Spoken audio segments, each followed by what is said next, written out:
야단목 채널을 찾아주셔서 감사드립니다. 구독과 좋아요는 사랑입니다. 이야기 시작하겠습니다. 달빛조차 숨을 죽인 깊은 밤이었습니다. 전라도 나주 땅의 한 외딴 기와집에는 오직 희미한 등잔불 하나만이 외로이 창을 밝히고 있었습니다. 그곳은 마을 사람들이 입을 모아 칭송하던 이 진사의 며느리 설화의 거처였습니다. 꽃다운 나이에 지아비를 잃고 3년상을 치르며 오직 정절만을 지켜온 그녀는 마을에 살아있는 열여문이라 불릴 만큼 고결한 여인이었습니다. 하지만 담장 밖으로 새어나오는 그녀의 한숨 소리에는 그 누구도 읽어내지 못한 깊은 수심과 알 수 없는 공포가 서려 있었습니다. 설화는 매일 밤 죽은 남편의 의복을 정성스레 다듬으며 밤을 지새웠습니다. 겉으로는 지극한 정성으로 보였으나 사실 그녀의 손끝은 파르르 떨리고 있었습니다.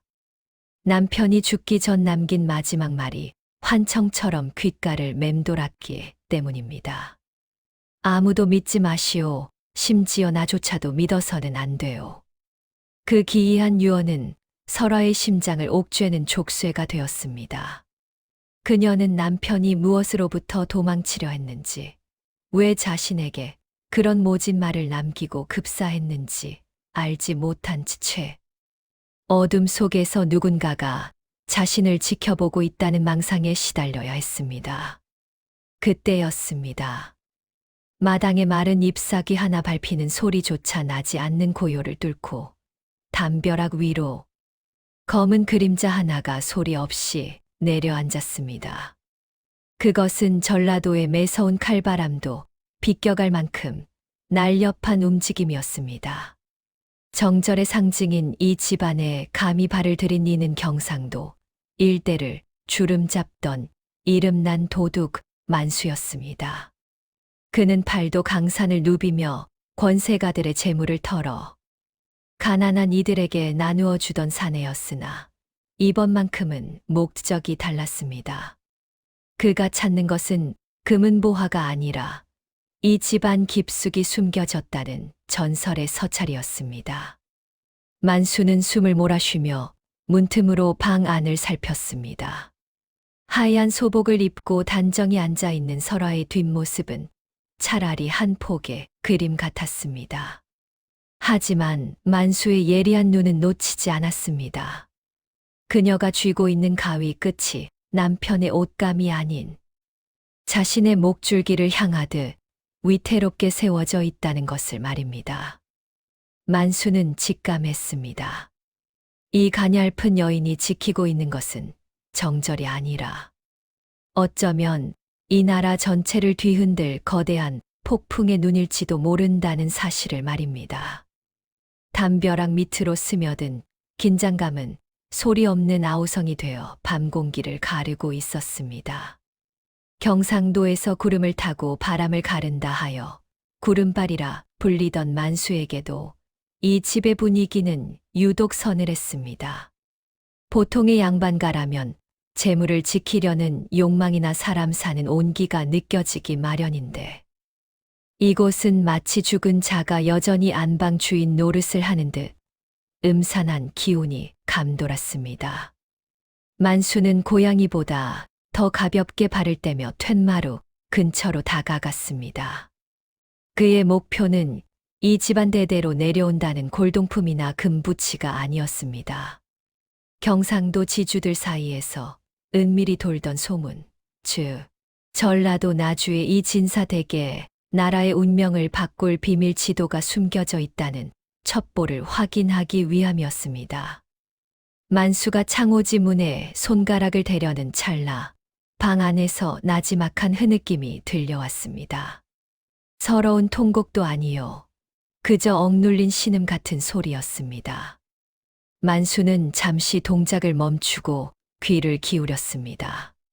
서방님, 어찌하여 저에게 이런 짐을 남기셨습니까? 매일 밤 이리도 무서운 꿈을 꾸어야 하니 차라리 저를 데려가 주시지 않으셨습니까? 여인의 목소리는 가늘게 떨리고 있었고 그 속에는 정절을 지키는 여인의 자부심 대신 누군가에게 쫓기는 자의 절박함이 가득했습니다. 도둑질 인생 십수년에 산전수전 다 겪은 만수였지만 그 목소리에 담긴 공포는 담밖의 서늘한 공기보다 더 차갑게 가슴을 파고들었습니다. 그때 방 안의 등잔불이 갑자기 일렁였습니다. 문틈으로 비친 그림자가 길게 늘어지더니 설화가 자리에서 일어나 문 쪽으로 천천히 다가오는 것이 아니겠습니까? 만수는 급히 몸을 낮추어 마루 밑 어둠 속으로 몸을 숨겼습니다. 문이 드르륵 열리고 설화가 마당을 향해 고개를 내밀었습니다. 그녀의 눈동자는 허공을 헤매고 있었으나 그 손에는 아까 보았던 날카로운 가위가 꽉 쥐어져 있었습니다. 마치 보이지 않는 적과 싸우기라도 하려는 듯 그녀는 한참 동안 마당에 어둠을 응시했습니다. 만수는 어둠 속에서 숨을 죽인 채 그녀의 발끝을 보았습니다.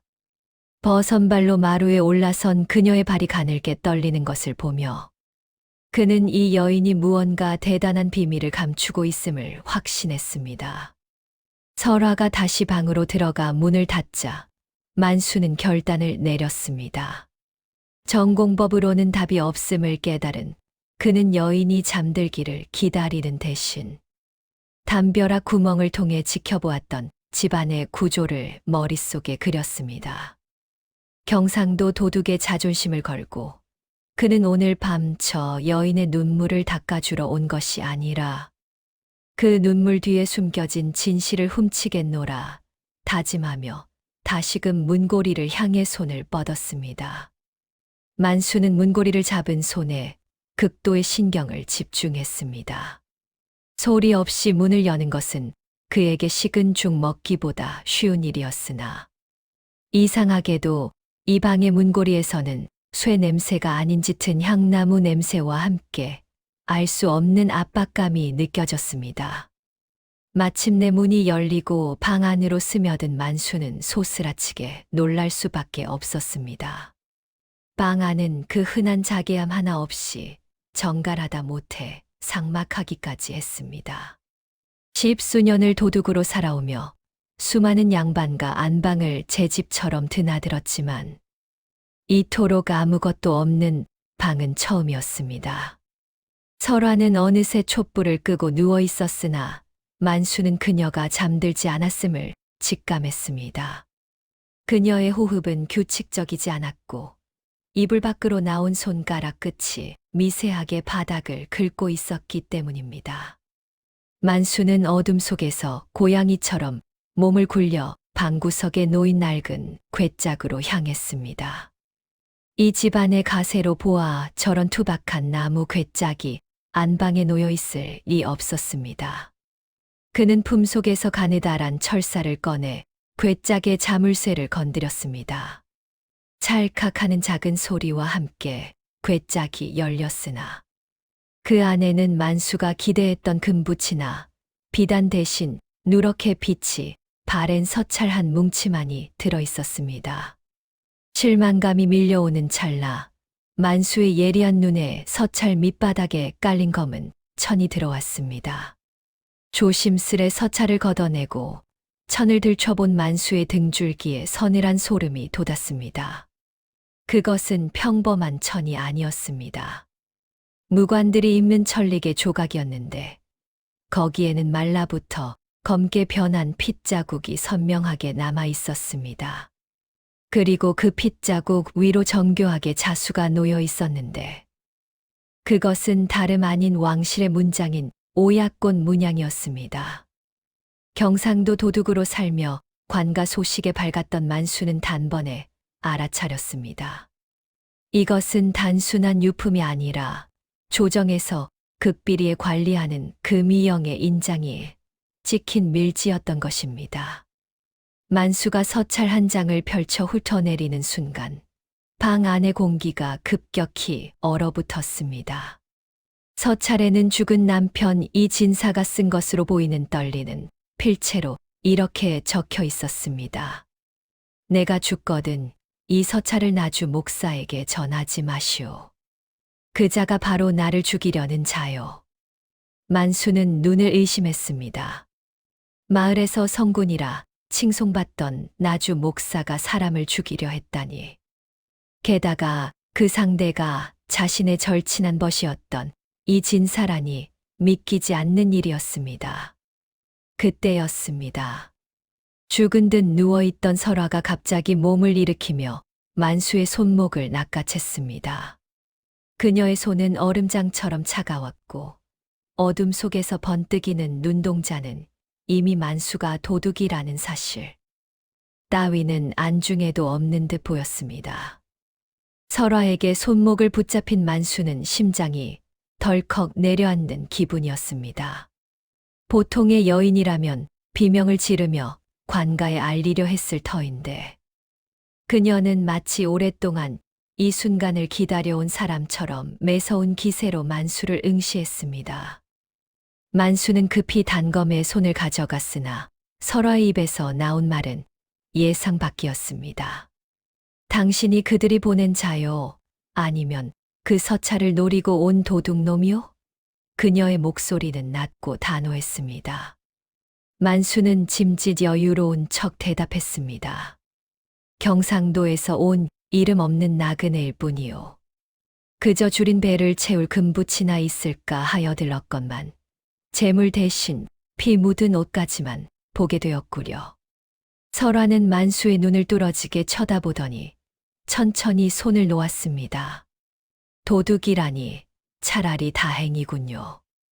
적어도 그들의 앞잡이는 아닐 테니 말이요.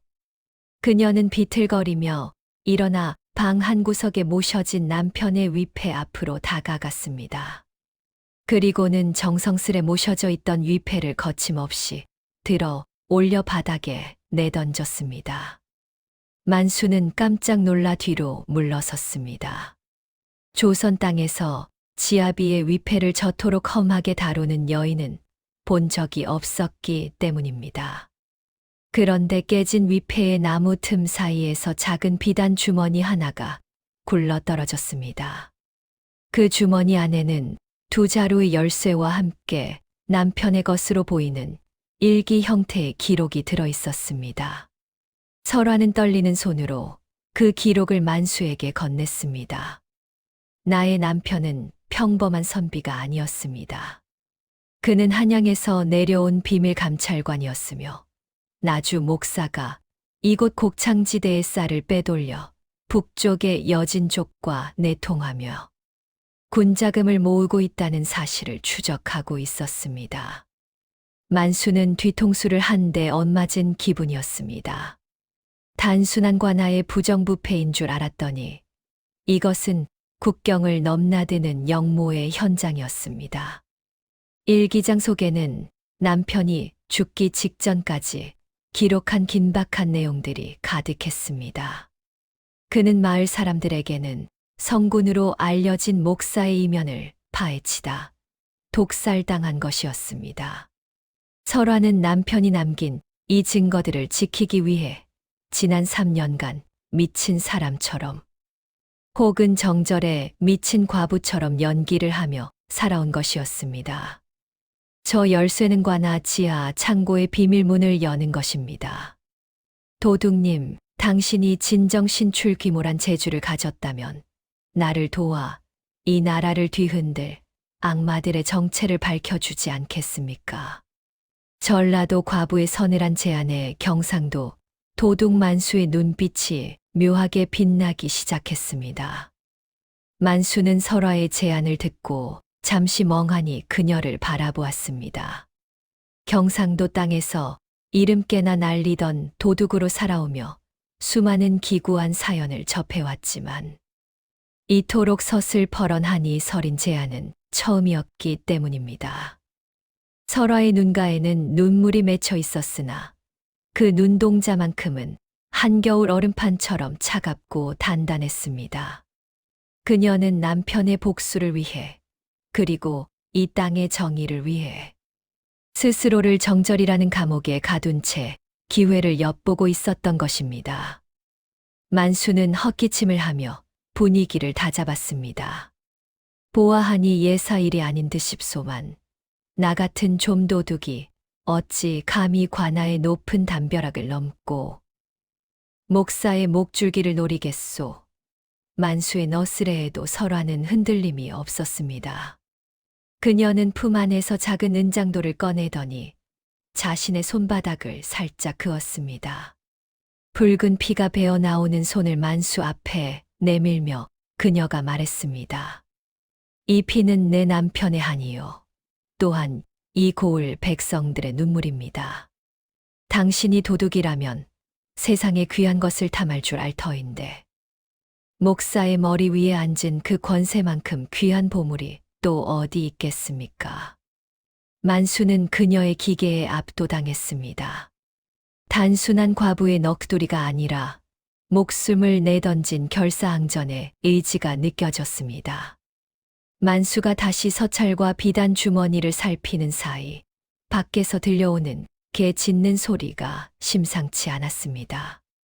누군가 집 주변을 포위하고 있는 듯한 불길한 예감이 만수의 등줄기를 스쳤습니다. 조용히 하시오. 손님이 온 모양이니. 만수가 설화의 입을 막으며 창가로 몸을 붙였습니다.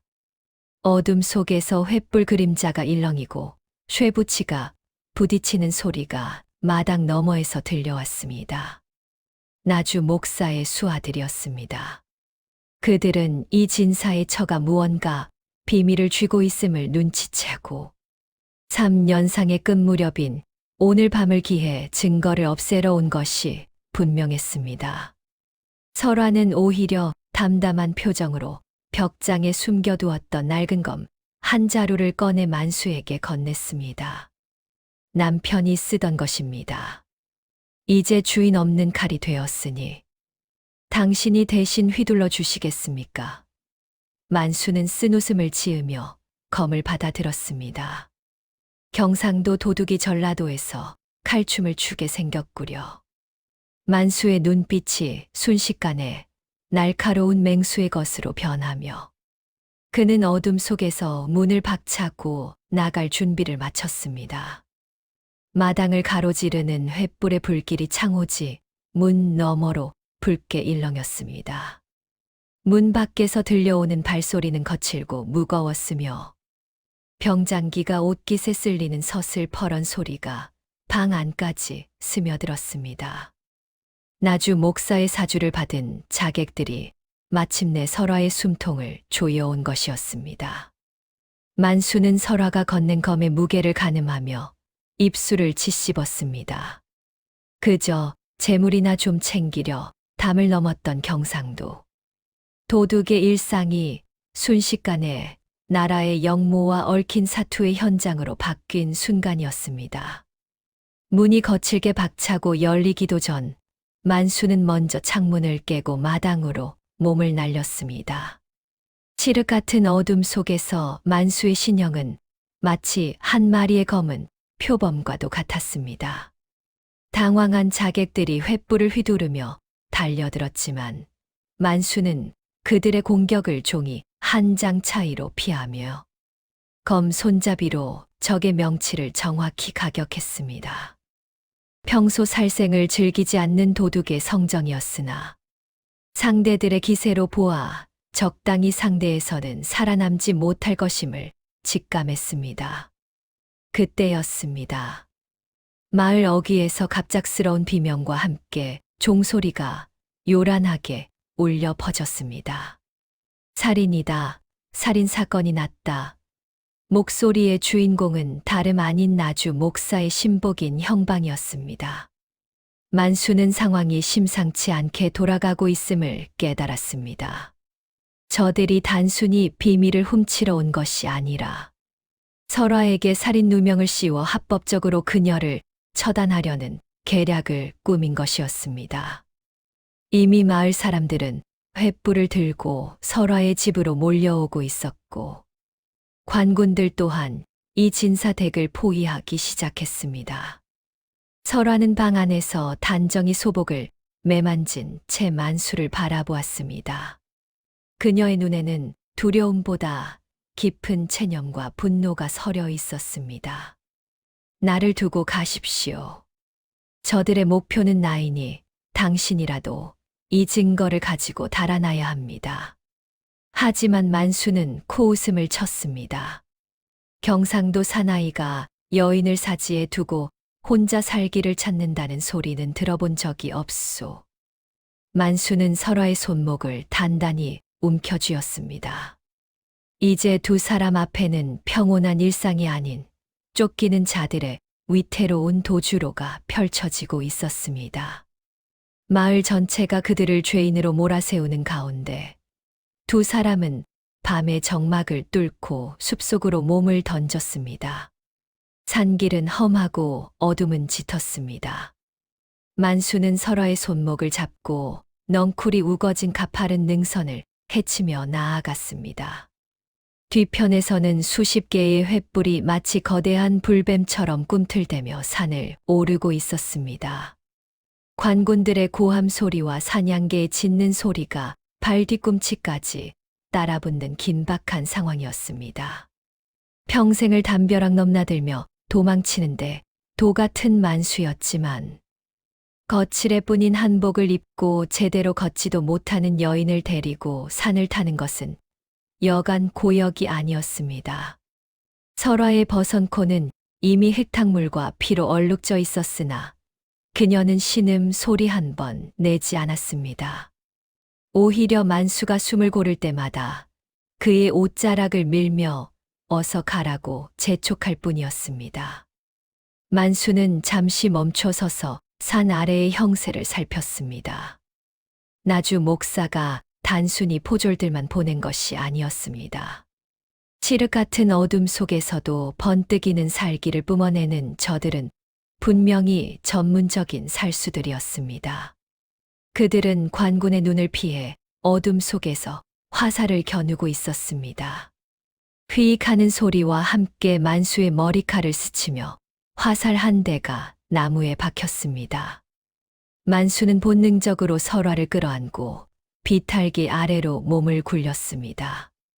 가시덤불에 긁히고 돌부리에 부딪히며 두 사람은 계곡 근처의 작은 동굴 속으로 몸을 숨겼습니다. 설화의 숨소리가 거칠게 만수의 귓가를 때렸습니다. 이제야 두 사람은 서로의 얼굴을 가까이서 마주하게 되었습니다. 두려움에 떨고 있을 줄 알았던 설화의 눈빛은 의외로 담담했습니다. 그녀는 품속에서 아까 챙긴 남편의 비밀 지도를 만수에게 내밀었습니다. 이것을 가져가십시오. 나를 데리고는 결코 이 산을 넘지 못할 것입니다. 설화의 말에 만수는 버럭 화를 냈습니다. 내가 경상도에서 여기까지 온 것이 고작 종이 쪼가리 한 장 얻으려고 온 줄 아시오? 이 만수가 도둑놈이긴 해도 사람 목숨을 훔치는 짓은 안 합니다. 만수는 찢어진 자신의 옷소매를 잘라 설화의 상처 입은 발을 정성스레 감싸주었습니다.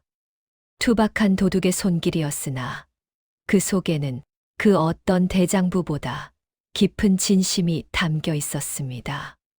밖에서는 다시금 수색 대의 발소리가 가까워지고 있었고 만수는 허리춤의 단검을 고쳐 잡으며 동굴 입구를 매섭게 노려보았습니다. 동굴 밖의 빗소리가 거세지며 수색대의 발소리를 지워주었으나 만수의 감각은 오히려 날카롭게 곤두섰습니다. 관군들의 횃불이 계곡 저편으로 멀어지는 듯 싶더니 갑자기 사방이 쥐 죽은 듯 고요해졌습니다. 이것은 추격이 끝난 것이 아니라 사냥감을 몰아넣은 포수들이 숨을 죽인 징조였습니다. 만수는 설화를 동굴 깊숙한 바위 틈으로 밀어넣고 자신은 입구의 어둠 속에 몸을 숨겼습니다. 잠시 후 빗줄기를 뚫고 3명의 사내가 동굴 앞으로 나타났습니다. 그들은 관군의 복색이 아니었습니다. 칠을 한 듯 검은 갈, 즉 흙립을 깊게 눌러쓰고 검은 도포를 휘날리는 자들이었습니다. 그들의 손에 들린 검은 여느 관군의 것보다 길고 날이 서 있었으며 빗물에 씻겨 내려가는 칼날에서는 서늘한 청광이 감돌았습니다. 나주 목사가 은밀히 부리는 사가들의 살수들이 분명했습니다. 그들은 흔적도 없이 숲을 누비며 설화와 만수의 뒤를 밟아온 것이었습니다. 가장 앞에 선 사내가 동굴 안쪽을 향해 나직하지만 위협적인 목소리를 뱉었습니다. 부질없는 저항은 그만두고 물건을 내놓으시오. 여인의 목숨만큼은 고이 보내주겠다는 목사의 약속이 있었소. 만수는 코웃음을 쳤습니다. 그 목사라는 자의 약속이 장터의 개고기보다 못하다는 걸 내가 어찌 믿겠소. 말이 끝나기가 무섭게. 만수는 바닥에 굴러다니던 돌멩이를 차올리며 밖으로 튀어나갔습니다. 빗속에서 펼쳐진 검과 검의 대결은 처절했습니다. 만수는 정식 무예를 배운 자는 아니었으나 평생 담을 넘고 매를 피하며 익힌 동물적인 감각으로 살수들의 공격을 흘려냈습니다. 하지만 상대는 셋이었고 그들은 조직적으로 만수의 퇴로를 차단했습니다. 만수의 어깨 끝이 적의 칼날에 스치며 핏방울이 빗물과 섞여 튀어 올랐습니다. 그때 동굴 안에서 설화가 단호한 목소리로 외쳤습니다. 멈추시오. 내가 나가겠소. 설화는 남편의 비밀 지도를 높이 치켜든 채 빗속으로 걸어 나왔습니다. 그녀의 갑작스러운 등장에 살수들의 시선이 분산된 찰나. 만수는 이를 놓치지 않고 가장 가까운 적의 손목을 걷어찼습니다. 살수들의 시선이 설화의 손에 든 지도에 쏠린 찰나. 만수는 빗물을 박차고 올라 그들의 빈틈을 파고들었습니다. 순식간에 2명의 살수를 제압한 만수는 남은 1명의 목에 칼날을 겨누었습니다. 하지만 설화의 눈동자는 여전히 지도를 든 채 공포가 아닌 슬픔으로 젖어 있었습니다. 살수들은 뿔뿔이 흩어져 어둠 속으로 사라졌고 만수는 거친 숨을 몰아쉬며 다시 설화를 동굴 깊은 곳으로 이끌었습니다. 바깥의 빗줄기가 더욱 굵어지며 천연의 장벽을 만들어준 덕에 2 사람은 잠시 숨을 돌릴 수 있었습니다. 만수는 어깨의 상처를 움켜쥐며 물었습니다. 대체 이 지도가 무엇이길래 저들이 목숨을 걸고 달려드는 것이오? 설화는 불도 붙이지 못한 어둠 속에서 남편이 남긴 일기장의 마지막 장을 나직이 읊조리기 시작했습니다. 그것은 설화조차 그동안 차마 끝까지 읽지 못했던 남편의 참회록이자 고발장이었습니다. 설화의 남편 이 진사는 단순한 감찰관이 아니었습니다. 그는 한때 나주 목사와 함께 조정을 개혁하려 했던 동지였으나 권력의 맛에 취한 목사가 여진족과 손을 잡고 영모를 꾀하자 그를 막으려다 변을 당한 것이었습니다. 더 충격적인 것은 이 지도에 표시된 곳이 단순한 군자금 창고가 아니라 도성으로 향하는 비밀 지하 통로와 왕실의 근위대 배치도라는 사실이었습니다. 남편은 죽기 직전 이 지도를 아내에게 맡기며 세상에 알릴 기회를 엿보라 했던 것입니다. 설화는 지도를 가슴에 품고 흐느꼈습니다. 저는 그저 남편이 정직한 선비인 줄로만 알았습니다. 하지만 그는 나라를 배신하려던 자들 사이에서 홀로 싸우다 외롭게 죽어간 것이었습니다. 만수는 설화의 떨리는 어깨를 보며 자신의 비루한 도둑 인생을 되돌아보았습니다. 남의 집담이나 넘으며 하루 벌어 하루 먹고 살던 자신이 이제는 나라의 존망이 걸린 거대한 음모의 중심에 서게 된 것입니다. 만수는 설화의 손을 덮어 잡으며 말했습니다. 경상도 도둑놈이 전라도 과부 덕에 대장부 소리 한 번 듣게 생겼구려. 이제 이 지도는 내 목숨보다 소중히 지키겠소. 동굴 안에 냉기는 뼛속까지 시려왔지만 설화의 눈빛은 그 어느 때보다 뜨겁게 타오르고 있었습니다. 그녀는 자신의 옷고름에 매달린 낡은 옥놀이개를 천천히 풀었습니다. 겉보기에는 평범한 부녀자의 장신구였으나 설화가 놀이개의 이음매를 비틀자 작은 틈이 벌어지며 그 안에 숨겨진 비단 조각이 모습을 드러냈습니다.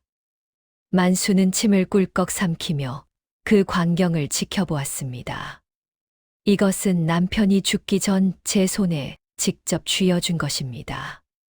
설화의 손끝이 비단 위를 떨리듯 훑었습니다.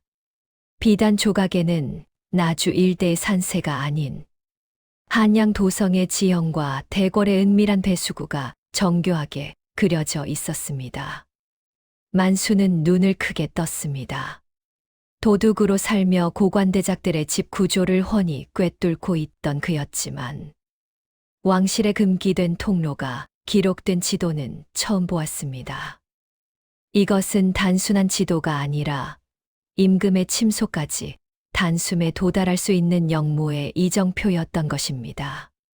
나주 목사는 이 지도를 완성하기 위해 수많은 장인을 희생시켰고 남편은 그들의 억울한 죽음을 목격하며 이 지도를 빼돌렸던 것이었습니다.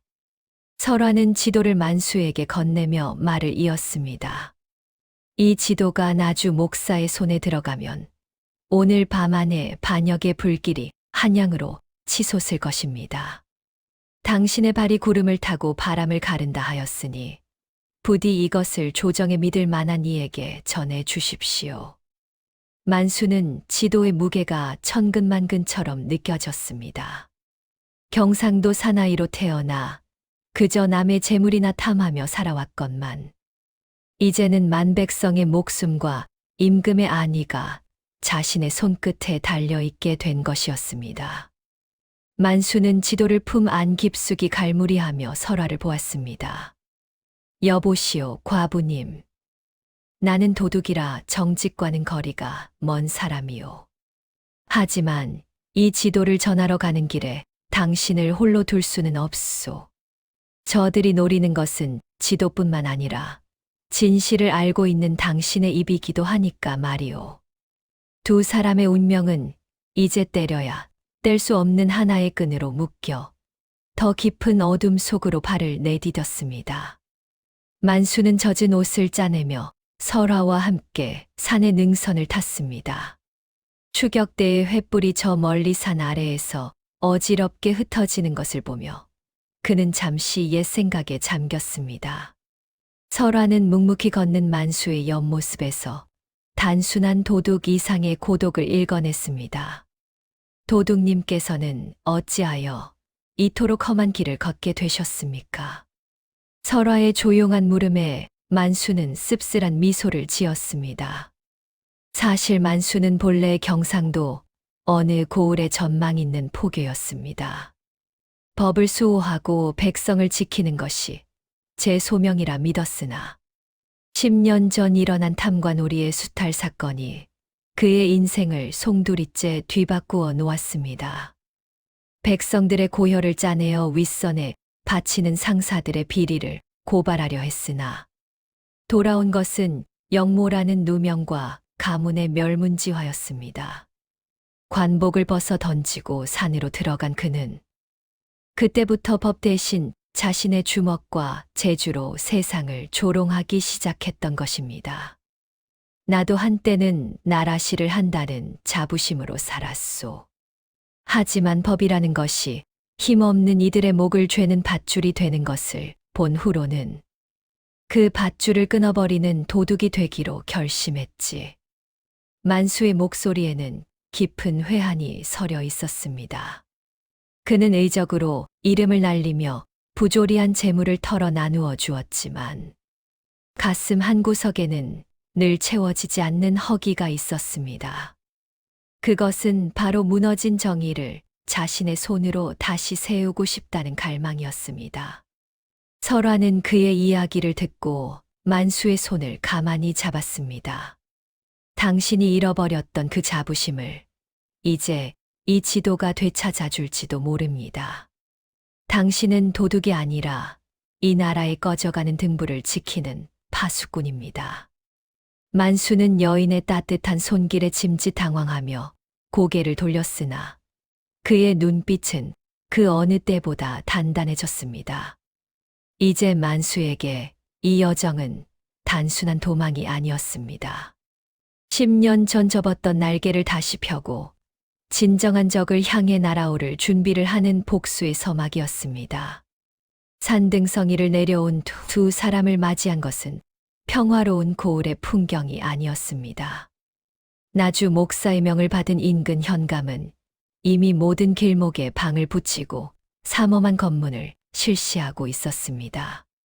만수는 설화에게 남성복을 입히고 갓을 씌워 선비 차림으로 변복시켰으나 현감의 눈은 예상보다 훨씬 매서웠습니다. 고을 입구의 주막에서 잠시 목을 축이려던 찰나 사방에서 관군들이 들이닥쳤습니다. 현감은 비열한 웃음을 지으며 만수 앞에 나타났습니다. 경상도의 구름발이라더니 고작 과부 치맛자락이나 붙들고 도망치는 신세가 되었느냐. 현감의 조롱 섞인 말에 만수는 이를 갈았습니다. 그는 이미 설화가 준 지도가 가짜라는 것을 알고 있었습니다.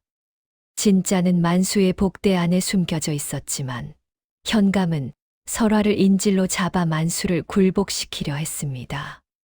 포졸들이 설화를 거칠게 끌고 가려 하자 만수의 눈에서 불꽃이 튀었습니다. 만수는 품 안에서 연막탄을 터뜨렸습니다.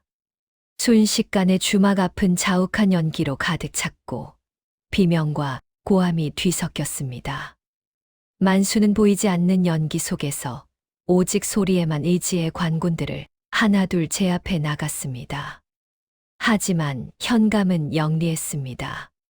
그는 연기 밖에서 궁수들에게 무차별적인 발사를 명령했습니다. 휘익 소리를 내며 날아드는 화살들이 만수의 팔과 다리를 스쳐 지나갔습니다. 위기의 순간 설화가 현감의 목에 단검을 겨누었습니다. 그녀는 언제 챙겼는지 모를 남편의 호신용 단검으로 기습을 가한 것이었습니다. 내 남편을 죽인 것도 모자라 이제는 나라까지 팔아먹으려 하느냐. 설화의 서슬퍼런 외침에 현감은 당황하여 뒷걸음질 쳤습니다. 그 틈을 타 만수는 현감의 손목을 꺾고 그를 인질로 삼았습니다.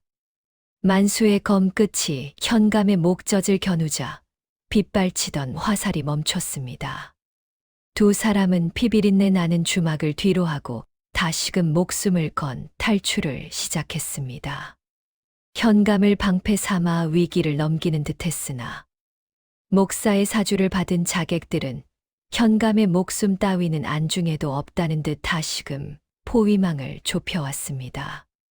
결국 수적 열세에 밀린 만수와 설화는 관아에 지하 감옥에 갇히는 신세가 되고 말았습니다. 차디찬 바닥에 던져진 만수는 온몸이 피투성이었으나 그의 눈빛만은 꺼지지 않는 잉태된 불꽃처럼 번뜩였습니다. 최창살 너머로 나주 목사가 직접 모습을 드러냈습니다. 그는 인자 한타를 벗어 던진 채 탐욕스러운 본색을 가감 없이 드러내며 지도를 내놓으라 윽박질렀습니다. 목사는 내일 아침 해가 뜨기 전까지 지도를 내놓지 않으면 설화를 장터에서 처형하겠다는 잔혹한 선고를 내리고 사라졌습니다. 어둠만이 남은 감옥 안에서 설화는 절망 어린 눈물로 만수를 바라보았습니다. 하지만 만수는 입가에 피를 닦으며 나직이 웃었습니다. 과부님, 내가 경상도에서 여기까지 오면서 빈손으로 다닌 줄 아십니까? 도둑놈에게 감옥은 문 잠긴 질이나 다름없소. 만수는 혀 밑에 숨겨두었던 가느다란 철사를 뱉어냈습니다. 그의 손가락이 마법처럼 움직이자 무거운 쇠잠금 장치가 힘없이 풀려나갔습니다. 만수는 미리 매수해두었던 하그, 옥졸의 도움으로 간수들의 시선을 돌린 뒤 설화를 등에 업고 담벼락을 탔습니다. 보통의 사내라면 엄두도 못 낼 높이였으나 만수는 벽의 미세한 틈새를 딛고 마치 중력을 거스르는 자처럼 솟구쳐 올랐습니다. 관아 지붕 위로 올라선 두 사람의 발 아래로 수백 개의 횃불이 일렁였지만 만수는 지붕과 지붕 사이를 날아다니며 추격자들의 혼을 쏙 빼놓았습니다. 탈출의 막바지, 관아 정문을 지키던 대규모 기마대와 마주쳤을 때 만수는 창고에서 훔쳐온 화약을 터뜨렸습니다. 굉음과 함께 번진 화염이 밤하늘을 붉게 물들였고 말들이 놀라 날뛰는 틈을 타 두 사람은 성벽 너머 숲으로 몸을 던졌습니다. 등 뒤에서 들려오는 목사의 분노 섞인 고함 소리를 뒤로 한 채 만수는 서로의 손을 더욱 꽉 쥐었습니다. 이제 남은 것은 한양으로 향하는 마지막 관문이자 적의 심장부로 뛰어드는 일뿐이었습니다. 관아를 빠져나온 두 사람은 나주 변방의 낡은 사찰에 몸을 숨겼습니다. 만수는 상처 입은 다리를 동여매며 설화가 가져온 남편의 유품들을 다시 한번 살폈습니다. 그런데 지도의 뒷면을 달빛에 비추어 보던 만수의 눈이 경악으로 물들었습니다. 지도의 구석에는 남편 이진사의 필체가 아닌 또 다른 인장이 희미하게 찍혀 있었습니다. 그것은 다름 아닌 조정의 최고 실권자이자 만수가 평소 존경에 마지 않던 영의정의 사인이었습니다. 만수는 뒤통수를 엇맞은 듯한 충격에 휩싸였습니다. 나주 목사가 단독으로 벌이는 영모인 줄 알았더니 이 거대한 음모의 줄기는 한양의 가장 높은 곳까지 닿아 있었던 것입니다. 남편 이진사가 죽기 전 남긴 서찰의 진위는 목사뿐만 아니라 조정을 장악한 권력자들 전체를 경계하라는 뜻이었습니다. 설화 역시 그 인장을 확인하고는 안색이 창백해졌습니다. 그렇다면 우리가 한양으로 가더라도 지도를 전달할 곳이 없단 말입니까? 설화의 절망 섞인 물음에 방 안의 공기는 얼음장처럼 굳어버렸습니다. 그때 사찰의 문이 천천히 열리며 낯익은 그림자가 나타났습니다. 그는 다름 아닌 남편의 절친한 벗이자 그동안 두 사람의 도주를 은밀히 돕는 듯했던 고을의 훈장이었습니다. 하지만 그의 손에는 책 대신 서슬퍼런 비수가 들려 있었습니다. 이 진사가 끝까지 입을 열지 않아 고생했는데 결국 도둑놈 손에 지도가 들려 있었구려. 훈장의 입에서 나온 말은 가히 파괴적이었습니다. 그는 나주 목사의 하수인이자 조정 실권자의 눈과 귀 역할을 하던 밀정이었던 것입니다. 만수는 비틀거리며 일어났습니다. 친우를 죽이고 그 아내까지 사지로 몰아넣다니. 내 놈이 정령 사람의 탈을 쓴 짐승이더냐. 만수의 분노가 폭발했습니다. 훈장은 비웃으며 신호를 보냈고 사찰 주변의 어둠 속에서 흙립을 쓴 살수들이 다시금 모습을 드러냈습니다.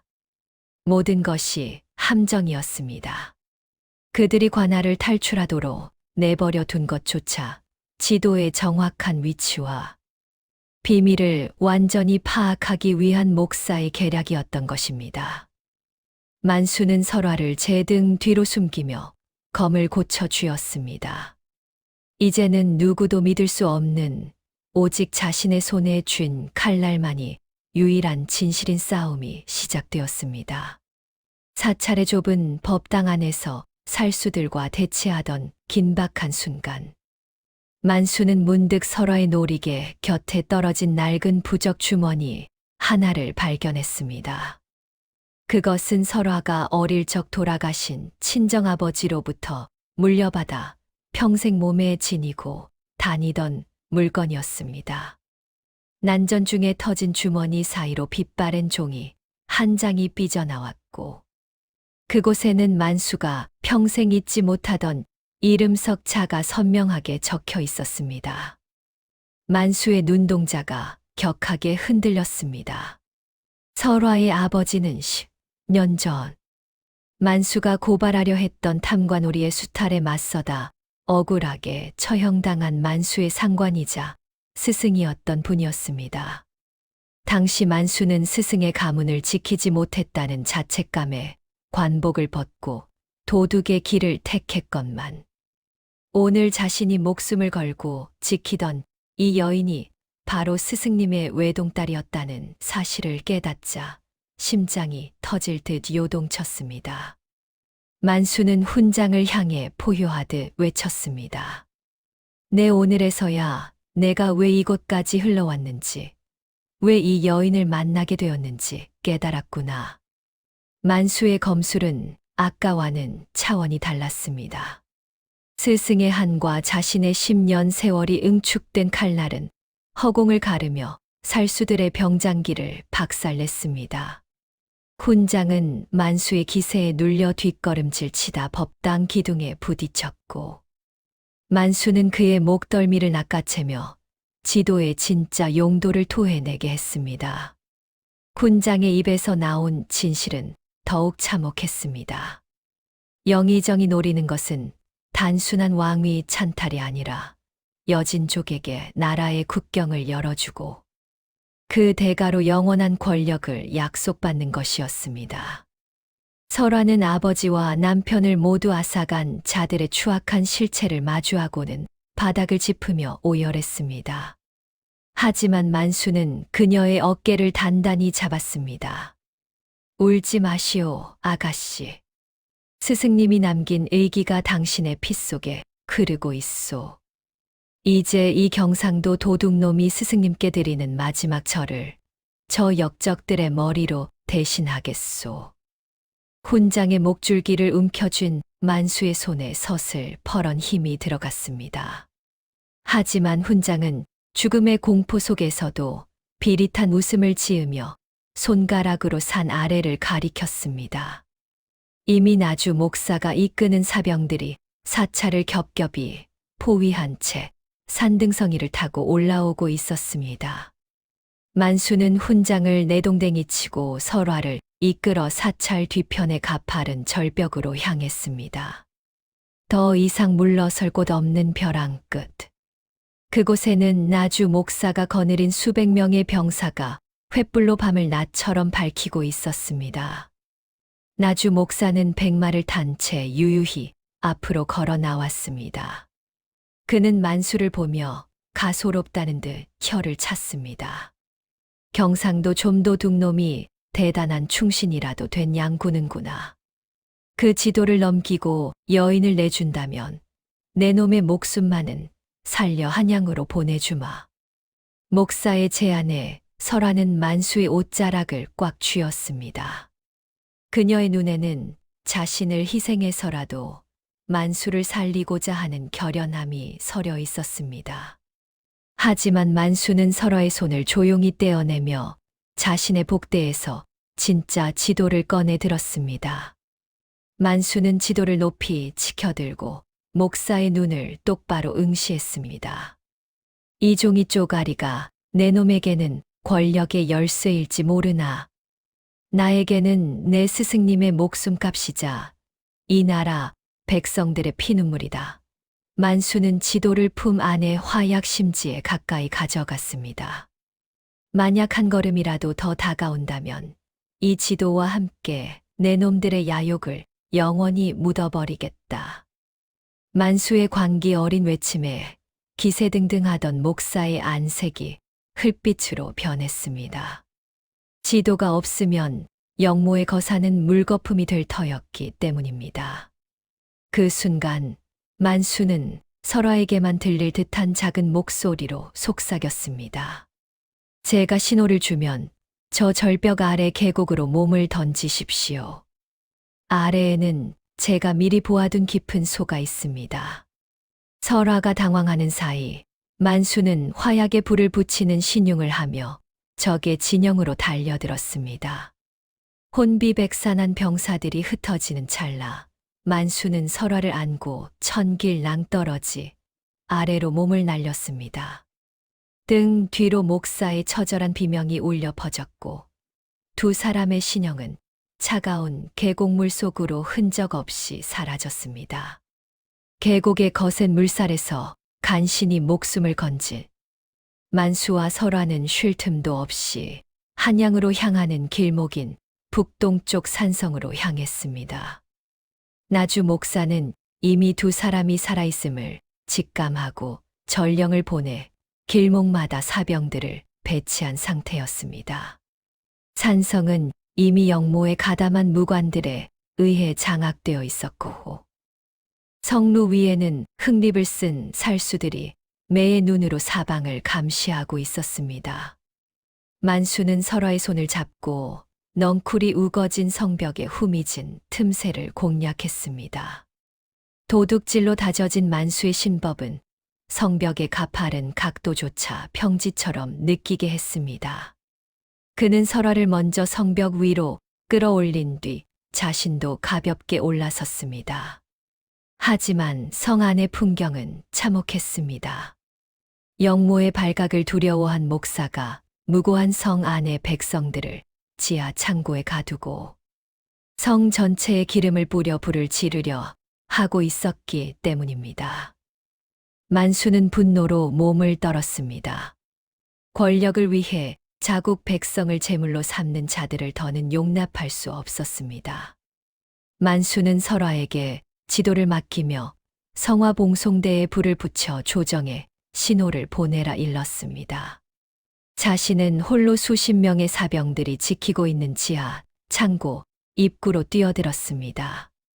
만수의 검은 어둠 속에서 번개처럼 번뜩였습니다. 스승의 원수와 남편의 한을 한꺼번에 갚으려는 듯 그의 검술은 그 어느 때보다 무겁고도 날카로웠습니다.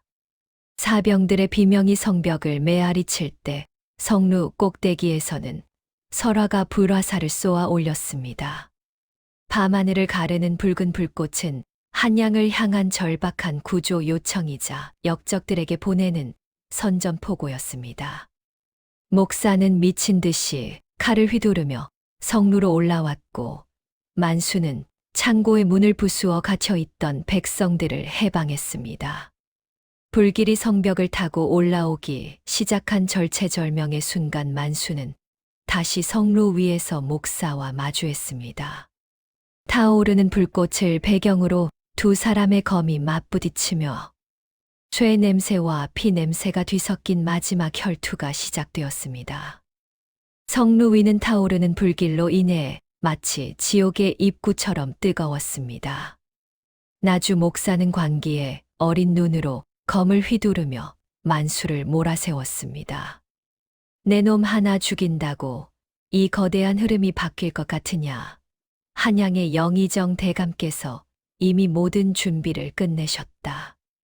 목사의 조롱의 만수는 어깨의 통증을 잊은 채 달려들었습니다. 내 놈들이 말하는 흐름이 백성의 피로 만든 강물이라면 내가 그 물길을 막아서는 돌덩이가 되어주마. 두 사내의 검이 부딪힐 때마다 불꽃이 사방으로 튀었습니다. 만수는 도둑의 재빠른 몸놀림에 예전 포교 시절 익혔던 정교한 검법을 더해 목사의 빈틈을 파고들었습니다. 마침내 만수의 칼날이 목사의 가슴팍을 깊게 갈랐고 영모의 수괴는 자신이 그토록 갈망하던 성벽 아래 낭떠러지로 비참하게 추락했습니다. 하지만 승리의 기쁨도 잠시 성루는 이미 불길에 휩싸여 무너져 내리고 있었습니다.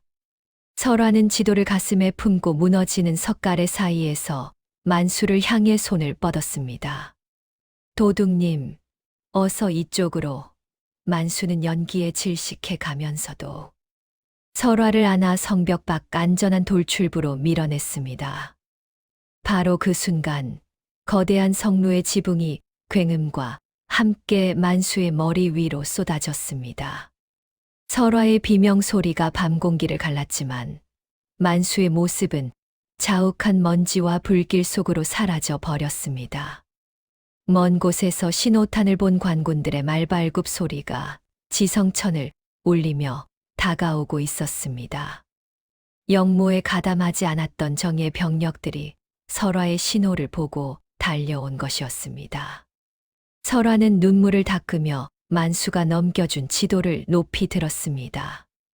남편의 목숨과 경상도 도둑의 희생으로 지켜낸 진실이 드디어 세상의 빛을 보게 된 순간이었습니다.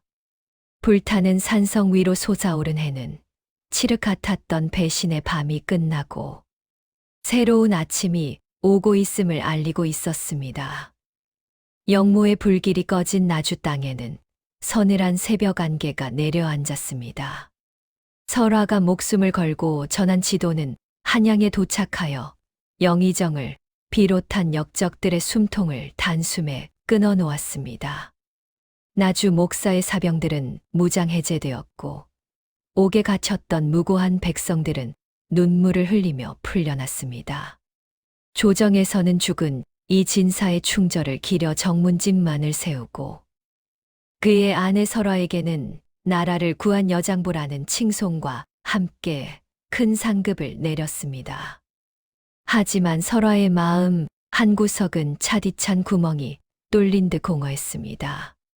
성루가 무너진 뒤 관군들이 며칠 밤낮을 뒤졌으나 만수의 시신은 어디에서도 발견되지 않았습니다.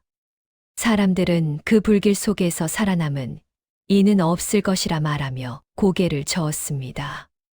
설화는 매일 아침 성벽 아래 계곡을 찾았습니다. 그곳에서 경상도 사투리로 너스레를 떨며 자신을 지켜주던 그 투박한 사내의 목소리가 들리는 듯했기 때문입니다.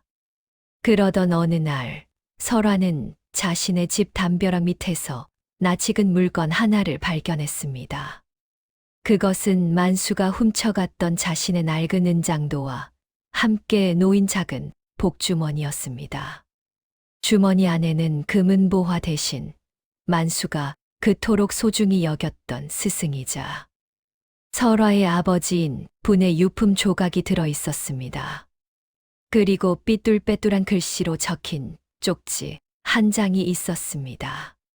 전라도 과부님, 이제 정절이라는 감옥에서 나와 당신의 삶을 사십시오. 이 도둑놈은 당신의 눈물 한 방울을 훔쳐 세상에서 가장 비싼 보석으로 간직하며 떠납니다. 설화는 쪽지를 가슴에 묻고 한참을 울었습니다. 그는 죽지 않았던 것입니다. 이름 없는 도둑으로 돌아가 다시 어둠 속을 누비며 살아가고 있을 그 사내의 안위를 빌며 설화는 처음으로 하얀 소복을 벗어 던졌습니다. 그녀는 만수가 원했던 대로 누군가의 아내나 과부가 아닌 설화라는 자신의 이름으로 세상을 향해 한 걸음을 내디뎠습니다. 담장 너머로 불어오는 바람 속에는 경상도 어디에선가 들려오는 듯한 유쾌한 휘파람 소리가 섞여 있는 듯했습니다. 세월은 유수와 같아 어느덧 10년이라는 시간이 흘렀습니다.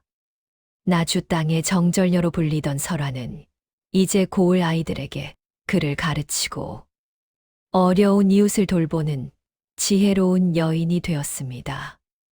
그녀의 곁에는 여전히 주인을 잃은 듯한 은장도가 놓여 있었으나 그녀의 얼굴에는 과거의 서늘한 그늘 대신 온화한 미소가 머물고 있었습니다. 그러던 어느 장날 설화는 장터 한복판에서 기묘한 광경을 목격했습니다. 어느 보찜 장수가 관가 사또의 횡포에 눈물 짓는 상인들을 위해 대신 호통을 치며 쥐도 새도 모르게 사또의 곳간 열쇠를 빼돌려 가난한 이들의 마당에 던져주고 사라졌다는 소문이었습니다.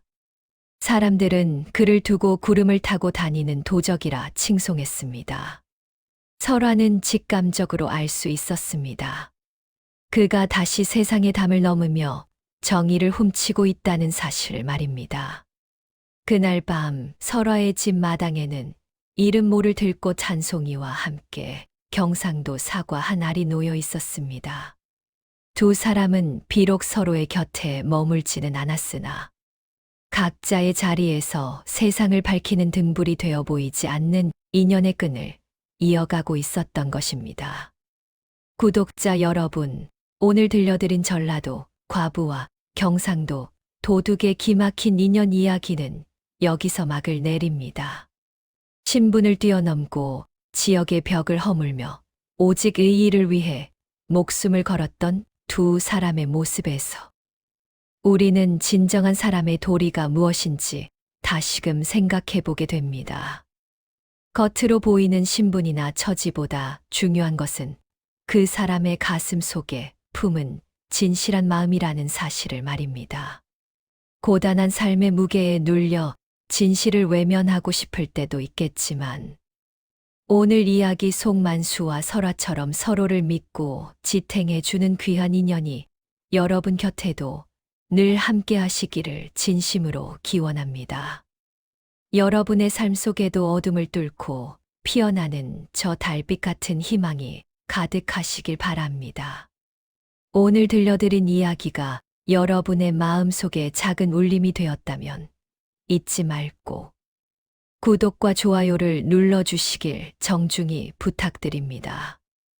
여러분의 따뜻한 관심은 제가 더 귀하고 가슴 뭉클한 조선의 비화들을 찾아오는데 큰 힘이 됩니다. 다음에도 시간이 멈춘 듯 몰입할 수 있는 더 기막힌 이야기로 다시 찾아뵙겠습니다. 긴 시간 함께 해주셔서 진심으로 감사합니다. 건강하십시오.